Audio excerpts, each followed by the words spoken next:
Hello, dear colleagues. Today I will present our new course related to artificial intelligence-based decision-making systems. And my name is K.Koshechkin, and this course was prepared by Gleb Nimkovsky. And we will provide you with this new information with my translation and comments. So let's start with general ideas. What will be this course about? The main part of this course will be related to identification of key institutions such as actors in healthcare system. We will describe their main characteristics and roles. We will describe the structure, relation between each other and with healthcare system in general. We'll talk about insurance companies, patients. We'll define what are risks in this system, what is risk pooling, how connections between healthcare insurance companies are related to patients, to healthcare providers, and we will talk about important challenges that healthcare system face and the role they play in addressing these changes related to high costs, high risks, access to healthcare, problems related to quality of medical services, and we will determine who generate and manage these intelligent systems, who will create them, and who actually need these automation solutions in this system in general. At the heart of the healthcare system is interactions between two main parties. It is patients, people who need treatment due to illness or injury, healthy people who wish to receive preventive health care, people who would like to get some additional information about healthcare support, and there are people who are concerned about their health and general public, actually. And on the other side will be healthcare system suppliers, which provide healthcare to these patients, and it will be hospitals, clinics, medical images centers accumulating this data. It will be healthcare providers and pharmaceutical companies, or it could be medical devices manufacturers, and so on. So let's continue to talk about how to ensure adequate level of care between provided by these service providers, and it is possible only if these providers will receive required payment for their services, because without these payments, the services couldn't be provided in general.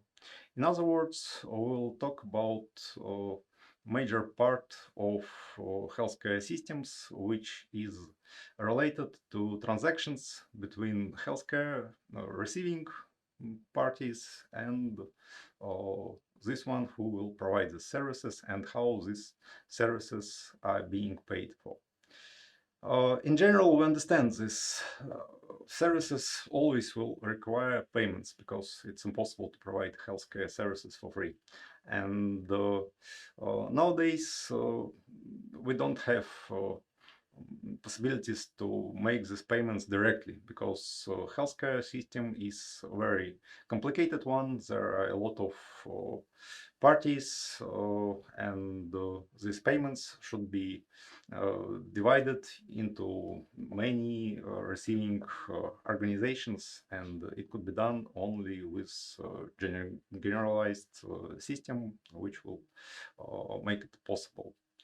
So in this situation, we will have a growing number of healthcare providers, and we will need to improve their services to make it possible for the system to work in the proper way.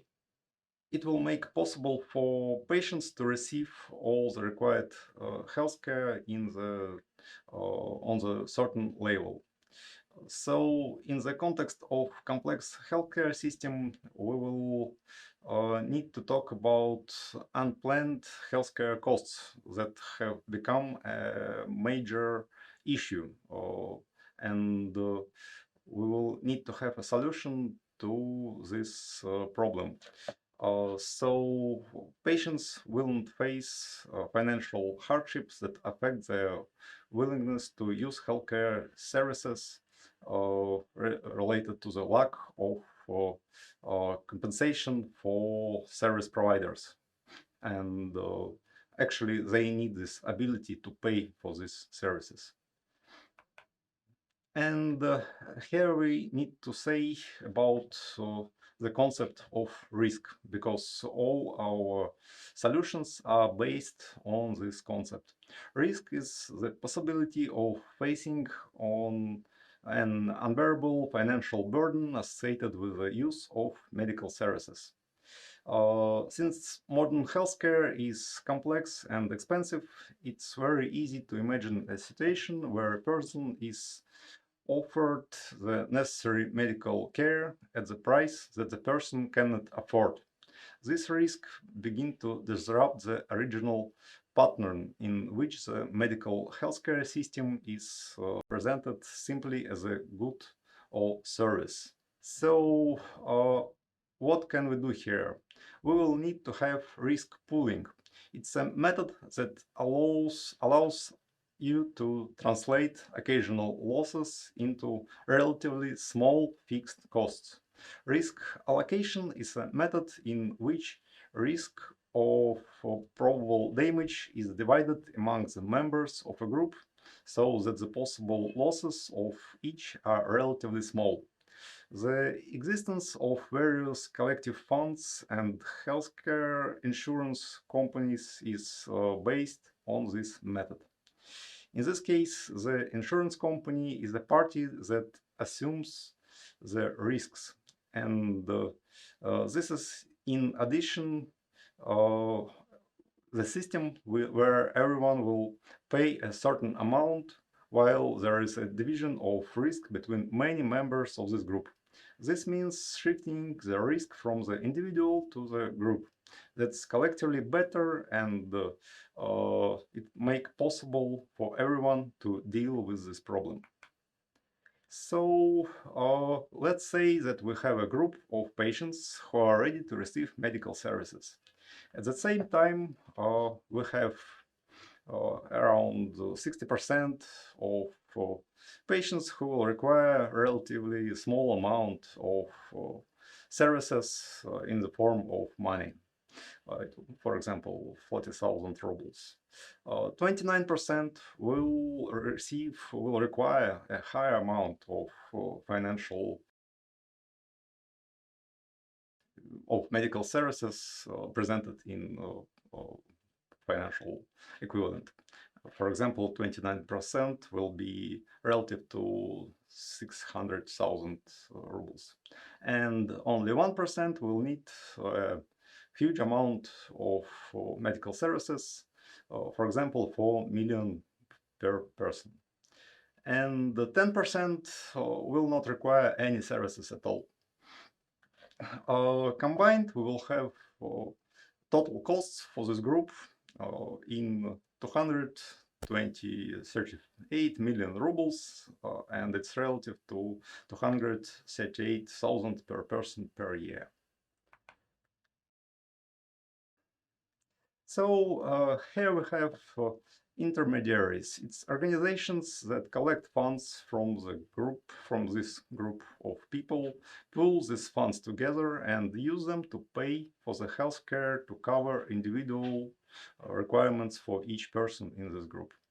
Intermediaries include private insurance companies, individuals are called insurers, payers, and medical coverage is called health insurance, or simply insurance.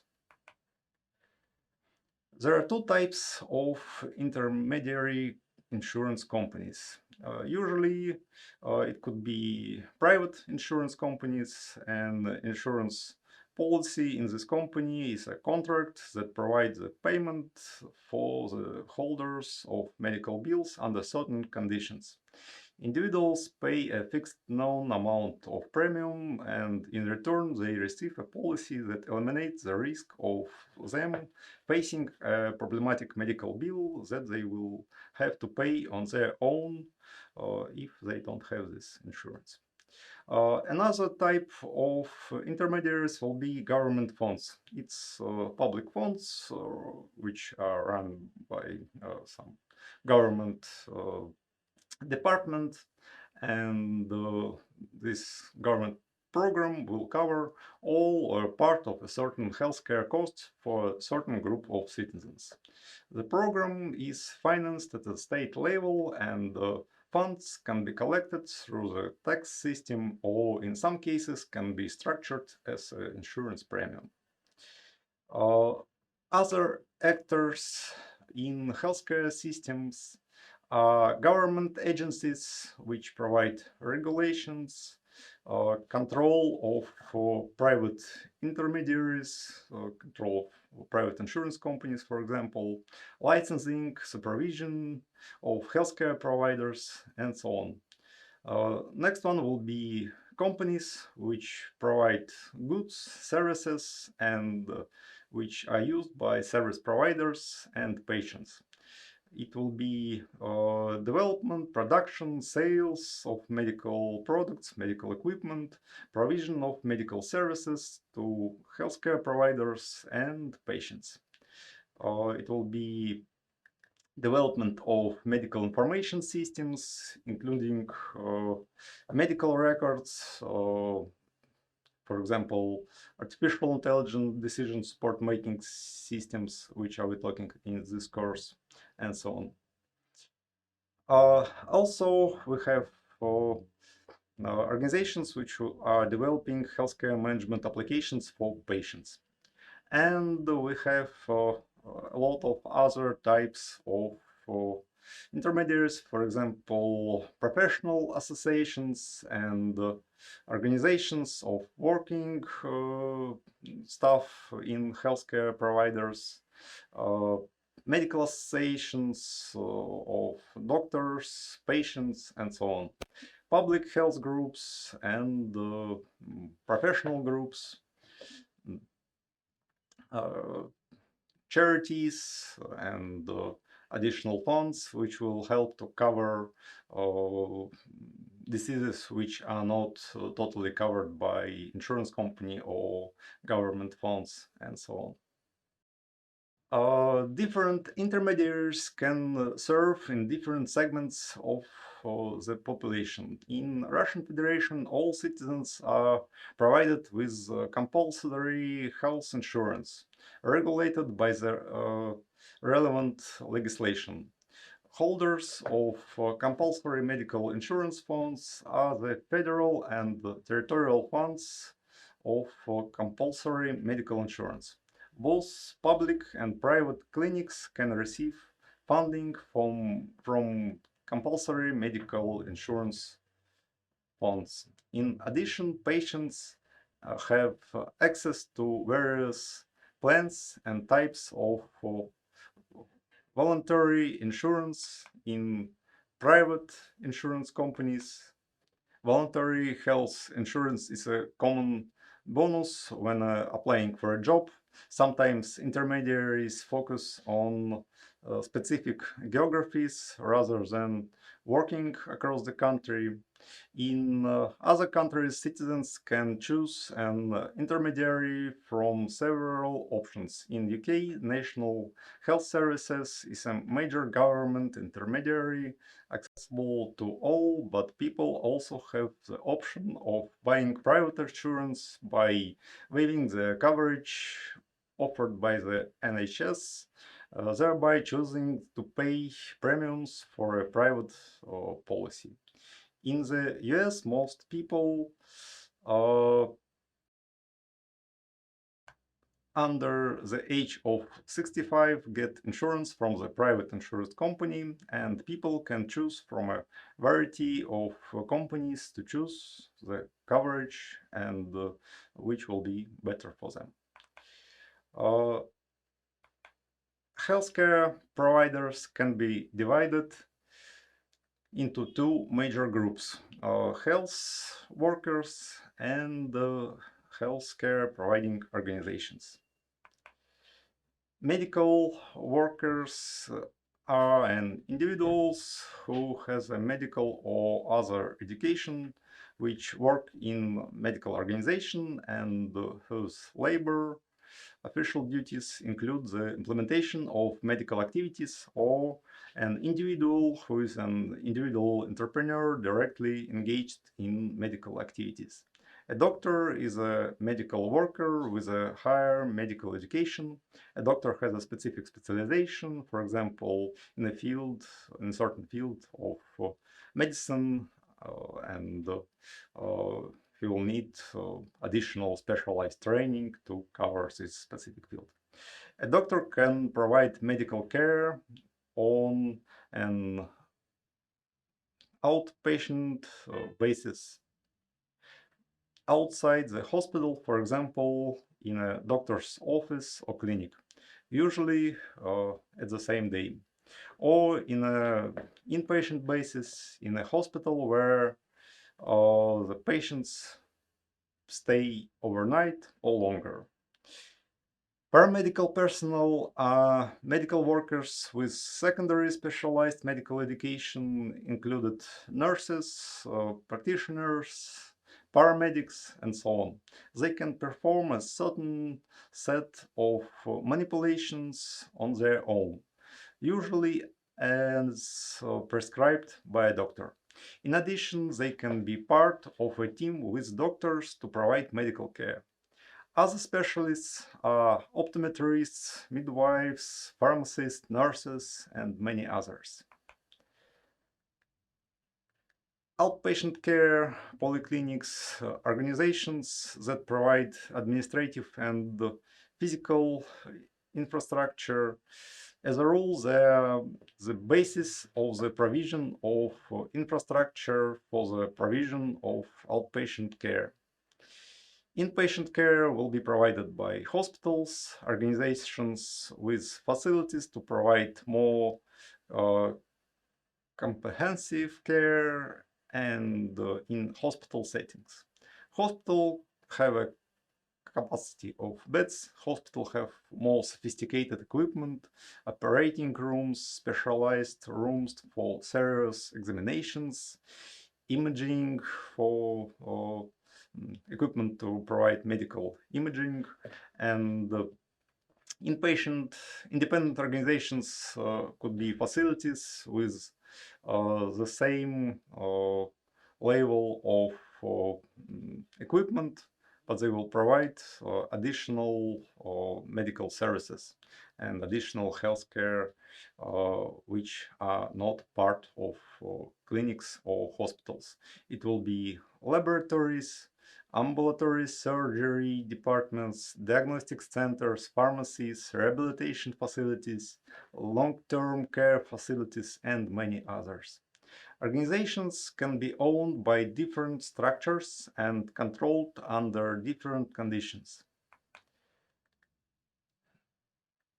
So let's define providers and levels of care. The number of levels of care defined by the law and vary from country to country. In general, there are up to 4 levels of medical care. Primary level of care is often the first point of access to health care, provided by primary care physicians, nurses, practitioners, and medical assistants. Secondary level, often not shared with primary care, provided by specialists in a certain specific area, doctors, consultants. Third level of care is provided by secondary or primary care physicians. It's provided mainly by highly specialized doctors, often in large specialized centers. Fourth level of care is the most specialized care for rare and very complex diseases.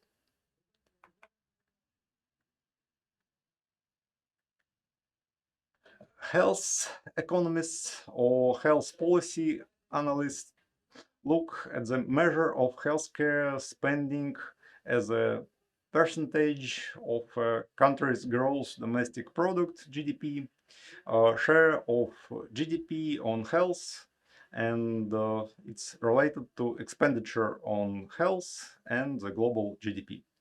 The increase in expenses is caused by population aging, increased income and living standards of the population, price increase, increased utilization rate due to technological advances, and so on. Underutilization. We create services in hopes that they will be demanded. Uh, but what will happen uh, if they're not demanded due to high prices, for example? It will result in underutilization of these services. Overuse is a situation where services don't create value or can even sometimes lead to problems. And the third way will be, of the problem will be misuse of related to mistakes, medical errors, use of treatment when it should not have been used, and so on. And talking about of lack of insurance coverage will be one of the major problems of access related to the access to the services. It will be related to different type of problems. Of course, it will be social, economic inequalities, different level of education, cultural issues, language barriers, lack of providers, and so on.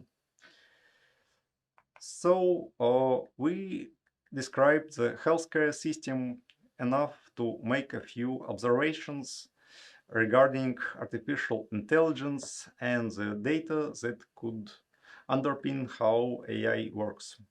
There are three main categories of actors in health system.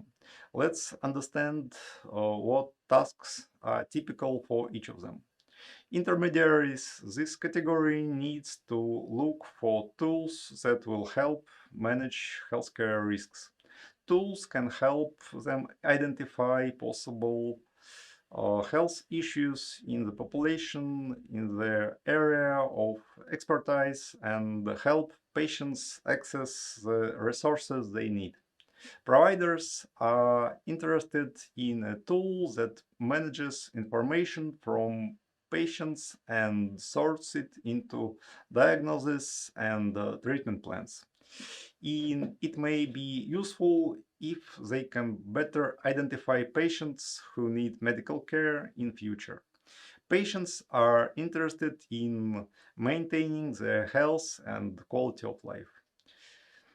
Predicting the need for medical care, finding patient-centered solutions. So primary data is generated and collected through the interaction between the patient and the provider. For example, when receiving services, we will generate such a data. It's necessary to pay attention to the fact that patients may use the services of different medical organizations, which may lead to duplication of records in several systems, and we will need to think about how to arrange them into one. Records and data in one clinic will not contain a complete record of the patient's care. Providers will have electronic health records or EHR data. The main goal of the assistance providers will require will be related to accumulating this data in a similar format. So it will make possible them to ease the process of dealing with the patients. Access to this information is usually strictly regulated for confidentiality reasons. Intermediaries are interested in the correct payments to providers, so quantitative records from EHR and related statistics are important to them. Such records are very informative as they provide information about the scope and the cost of services received by the patient. This information differs from the electronic medical record. Regulator, for example, government, will keep track of the services they regulate. Data on institutions that conduct licensing activities for hospitals, clinic, medical centers, and so on are mentioned. Permits to practice medicine are also mentioned. Pharmacies, they collect data on the medicines being sold. It's also worthy paying attention to the fact that payment processors are a valuable source of data, especially in the paid service model. Depending on the size of structure and healthcare facility, different AI tools could be used. Thanks for attention. We will continue next time with uh, additional details on how we can use AI tools to deal with this data. Thank you.